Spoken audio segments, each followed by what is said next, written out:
అవకాశాన్ని ఇచ్చి ఆయన టీంలో ఆల్మోస్ట్ నేను 6 సంవత్సరాలు చేశా, 200 స్కిట్లు పైగా చేశాను. దాంట్లో ప్రతి స్కిట్లో తోడుండి నాకు నవీన్ అన్న చాలా సపోర్ట్ ఇచ్చాడు. నవీన్ అన్న కానీ, రామన్న కానీ, మన బాబు గారు కానీ, అండ్ మా అందరికీ ఇంత అవకాశం ఇచ్చిన అభి అన్నకి మీ నమ్మకంగా మరొకసారి ధన్యవాదాలు తెలియజేసుకుంటున్నా. సీరియస్లీ అభి అన్న అనేవాడు లేకపోతే టేస్ట్ అనేవాడు లేడంటే నాలో ఏదో ఒకటి ఉందలే, వీళ్ళు రారా ఎక్కడ స్టేజ్ అని చెప్పి పెద్ద ఆయనకి ఇచ్చాడు నన్ను. అది ఎప్పటికీ నేను గుర్తుపెట్టుకుంటాను. మరొకసారి మీడియా ముఖ్యంగా అభి అన్నకి ప్రత్యేక కృతజ్ఞతలు తెలియజేసుకుంటాను. అభి అన్న love you so much, thank you అన్న, thank you so much. And media ముందు ఇదే ఫస్ట్ టైం నేను ఇంటరాక్ట్ అవ్వడం కాబట్టి నవీన్ అన్న కూడా ఇక్కడే ఉన్నాడు. నేను నా ఆట గురించి నాకు తెలుసుకోవాలనుంది. మీరు అడిగే ముందు 2 క్వశ్చన్లు అన్న అడుగుతాను. నేను అడుగుతా అన్న ఆట ఎంత బాగా ఆడుతాను. నేను ఫస్ట్ సీజన్ చూసినప్పుడు తింటున్నావు, ఈ సీజన్ లో ఆట ఆడినవరు మామూలు ఆట కాదు. 20 నేను అనుకో ఫైనల్ దాకా ఉంటాం అనుకున్నాను. ఈరోజు సాయంత్రం ఇట్లా వచ్చిన నేను షాక్ అయిపోయాను ఫస్ట్.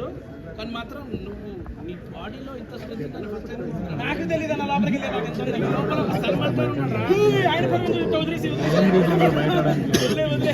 గ్రేట్ గ్రేట్ తేజ చాలా బాగా ఆడాడు. నేను అన్ని చూసాను, అన్ని ఎపిసోడ్లు చూసాను.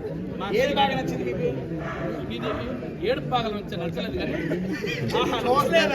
ఏడుపు నచ్చలేదు కానీ మిగతా అన్ని బాగా నచ్చాను. నువ్వు టాస్క్లు ఆడేవారు చాలా గట్టిగా అండ్ నీళ్ళలో పడి కూడా చాలా కష్టపడ్డావు.